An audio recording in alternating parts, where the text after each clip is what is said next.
उत्तर प्रदेश में अब Allahabad high court Baahubali नेता सांसदों पर सख्त होती दिखाई पड़ रही है और आने वाले समय पर इनके ऊपर गाज भी गिर सकती है, ऐसी संभावनाएं व्यक्त की जा रही है। लगभग आधा सैकड़ा बाहुबली नेताओं के ऊपर जिस तरह से इलाहाबाद हाई कोर्ट की तलवार लटक रही है और शासन से जो रिपोर्ट तलब की गई है, जिसमें इनका पूरा आपराधिक इतिहास कहा जाए तो इनकी कुंडली खंगाली गई है, जिसमें अब कोर्ट को डिसाइड करना है कि आगे उसे करना क्या है। नमस्कार, मैं मुकेश सुदैनिया, आप देख रहे हैं सीधे बोल यूपी। उत्तर प्रदेश में बाहुबली और आपराधिक छवि वाले लोगों के हथियार लाइसेंस पर अब कड़ी कार्रवाई की तैयारी दिख रही है। इलाहाबाद हाई कोर्ट ने राज्य सरकार से कई चर्चित बाहुबलियों, नेताओं और अपराधियों की पूरी क्राइम कुंडली तलब की है। इसको बड़े ही सीरियस उसमें देखा जा रहा है। अदालत ने पूछा कि इन लोगों के पास कितने शस्त्र लाइसेंस हैं, उनके खिलाफ कितने मुकदमे दर्ज हैं, परिवार के अन्य सदस्यों के पास भी हथियार हैं या नहीं, और क्या उन्हें सरकारी सुरक्षा मिली। मामला शस्त्र अधिनियम 1959 के कथित दुरुपयोग और उत्तर प्रदेश में बढ़ते गन कल्चर से जुड़ा है। हाई कोर्ट ने माना कि कई जिलों में डीएम और पुलिस अधिकारियों ने नियमों का सही पालन नहीं किया और प्रभावशाली लोगों की जानकारी तक छिपाई गई है। अदालत ने सभी 75 जिलों से विस्तृत रिपोर्ट मांगी है।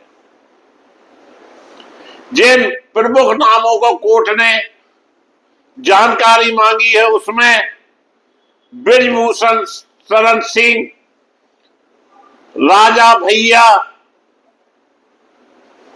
जिन्हें रघुराज प्रताप सिंह, धनंजय सिंह, अब्बास अंसारी, विजय मिश्रा, मदन सिंह,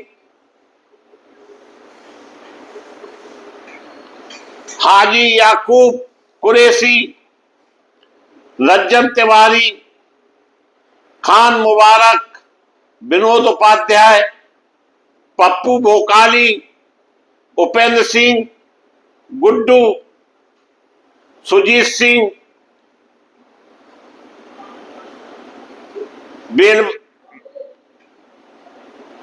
बेलतवा,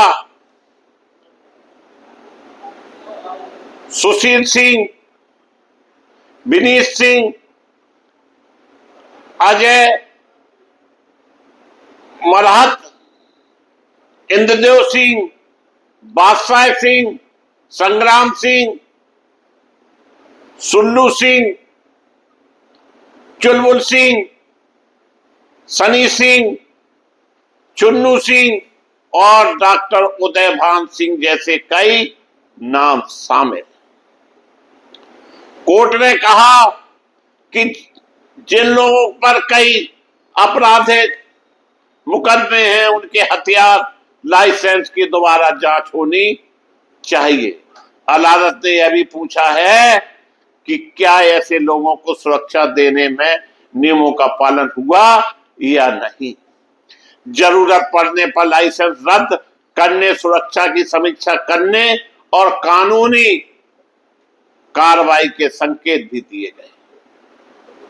हालांकि चुनाव लड़ने पर सीधे प्रतिबंध को लेकर अभी अंतिम आदेश नहीं आया, लेकिन गंभीर आपराधिक रिकॉर्ड सामने आने पर आगे की कार्रवाई संभव मानी जा रही है।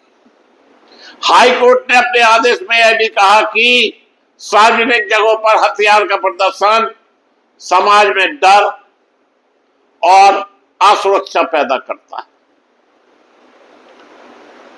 और गन कल्चर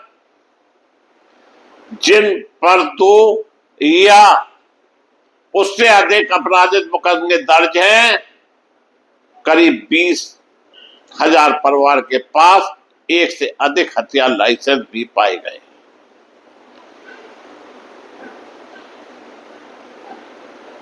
इसी कार्रवाई के दौरान सड़क पर प्रदर्शन, हथियार लहराने और कानून व्यवस्था बिगाड़ने के आरोप में कई लोगों के खिलाफ कार्रवाई की गई।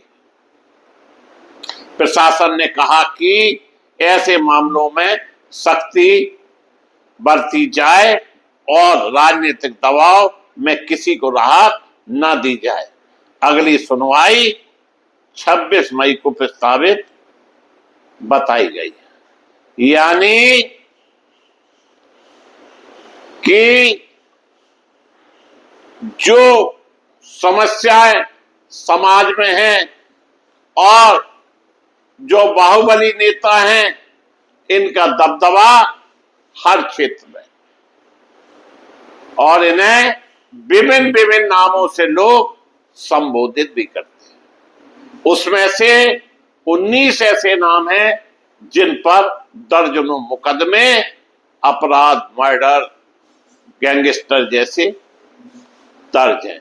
देखना यह है कि उच्च न्यायालय इन पर कितना शिकंजा कस पाती है। क्या 2027 में होने वाले विधानसभा चुनाव में ये उम्मीदवार बनेंगे या इनके आपराधिक कुंडली देखकर इन्हें चुनाव लड़ने से मना किया जाएगा। आज के लिए इतना ही, फिर मिलेंगे आपसे। इसी के साथ सभी को बहुत बहुत धन्यवाद।